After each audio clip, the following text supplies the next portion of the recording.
As the dark clouds of negative news coverage roll in for Democrats and President Biden in particular, a ray of much-needed sunshine has burst through. But before we unpack all that, if you haven't yet, please hit that like, subscribe, and the alert bell. Maybe check out my Patreon. I'd appreciate the support.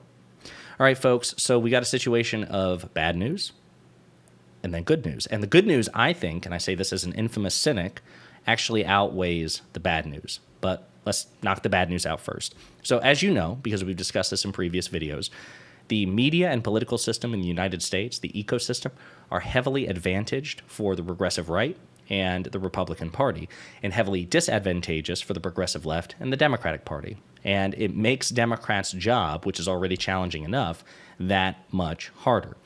And if you need any further proof of that, you need only look at a recent poll from the Washington Post, of all places, and this thing has gotten national headlines. Every commentator, every news outlet, everybody's talking about it because if you take it by itself and don't compare it to the aggregate polling, it's really bad news for President Biden and the Democrats, because for the first time, Donald Trump is leading President Biden in this poll by 10 points, particularly with America's youth, voters under 35.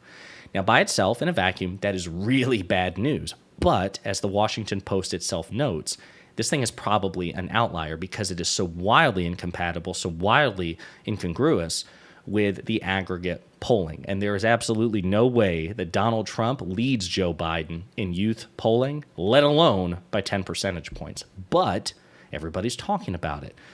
CNN's talking about it. The New York Times is talking about it. MSNBC, every liberal, lefty, progressive commentator is talking about it. They are cheering. They're doing backflips over at Fox News, OAN, Newsmax. Donald Trump on Truth Central is in love with this poll, okay, because he sees it as vindication. And yet, I promise you a ray of sunshine, and there is one, okay? And I would argue that this ray of sunshine is much more powerful than the bigger but less substantive dark clouds which surround it. So to set the stage, there have been 30 special elections in 2023 where people actually go out and vote, cast ballots.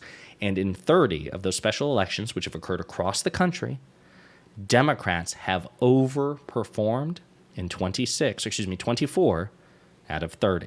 All right, we're going to play this clip and we will unpack it all together. The folks at 538 compiled this chart, 30 different special elections so far in 2023. These are all different districts, legislative state districts, all over the country. Again, in areas with different profiles demographically, different politics. When you look through this list, you see Democrats overperforming their baseline over and over and over again. In fact, that is the case in 24 out of these 30 races. Now, in some instances where you see these big Democratic swings, the Republican candidate still won the election, but they won by a lot less than you would expect. Look at one of the first special elections of the year. It's in Virginia's 24th House District.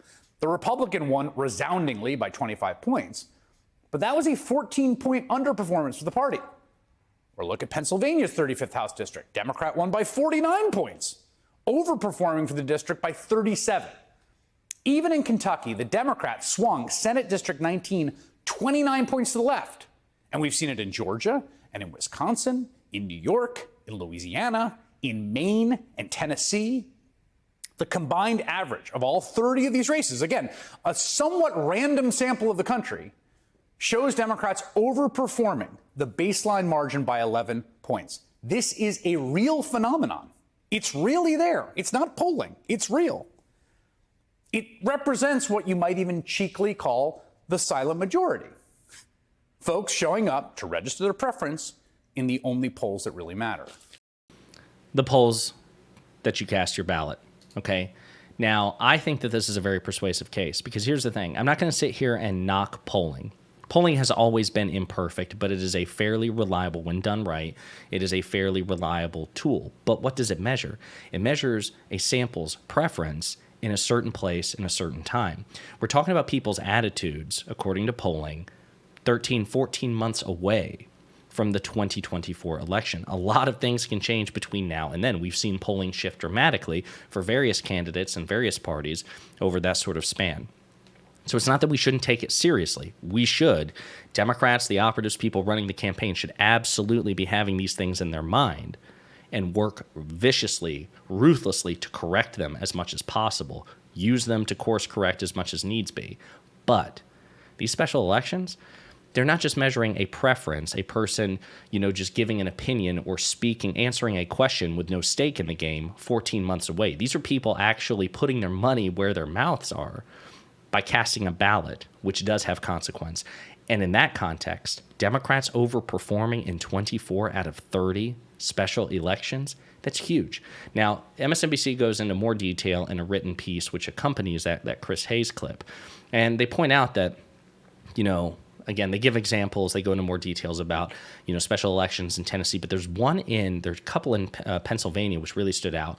So a Democrat won a legislative special election in the Pittsburgh area, securing a Democratic majority in Pennsylvania State House. And on the same day, a Democratic candidate in New Hampshire flipped a state house seat from red to blue, okay? That one in Pennsylvania in particular is really important because it wasn't just that they won a seat, which is always important. They actually flipped the House, okay, which is going to make Democratic Governor Josh Shapiro's job that much easier, okay? Now, as somebody else, or as this article also points out at the very bottom, in 2018, the first midterm in Donald Trump's presidency, Democrats won the House of Representatives by a pretty substantial margin, okay?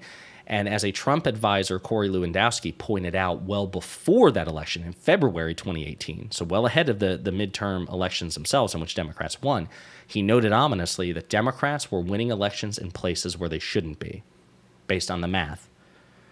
And it was almost like a bellwether. It preceded, a Democratic overperformance in the 2018 midterms. Democrats also overperformed in 2022 when and where they shouldn't. And now apparently they're doing the same thing in 2023. Now, again, that doesn't mean things are set in stone in that respect either. That doesn't mean that we can just kick back and say, okay, that weighs infinitely more than the polls, so we can just assume that the 2024 victory is assured. That is not the case. It just means that if you have to compare this one outlier Washington Post poll and compare it with the overperformance of Democrats in these 30 special elections across the country, that overperformance, in my opinion, weighs infinitely more than the single poll. And it weighs infinitely more in a way that is advantageous and optimistic for Democrats. But the last thing I'll say is this. That poll, that Washington Post poll, is generating quite a bit of news. But about a day later, there was a Reuters Ipsos poll, which is also a very credible poll, that was released, which actually shows that among registered voters, President Biden has a lead of 44 to 39 over Donald Trump. Now, nobody's talking about this because, again, it's not quite so sensational. But I just want to say, and I say this as an unapologetic cynic, as a pessimist, as a guy who tends to see the glass half empty as opposed to half full, I am not biting my fingernails yet, okay? I see there are many critical signs of good news in this country for Democrats, generally speaking, but even for President Biden to some extent. Now, again, we have to be mindful of the bad news. We have to be vigilant. We can't take anything for granted. But there is still a fighting chance for not only for President Biden to be reelected in 2024, certainly we're advantaged, we're slated to reclaim the majority in the House of Representatives. Also not set in stone, but that's what the trajectory indicates. The Senate's going to be tough. The current forecast favors the Republican Party. Democrats have to defend many competitive seats, and Republicans only just have to flip a few.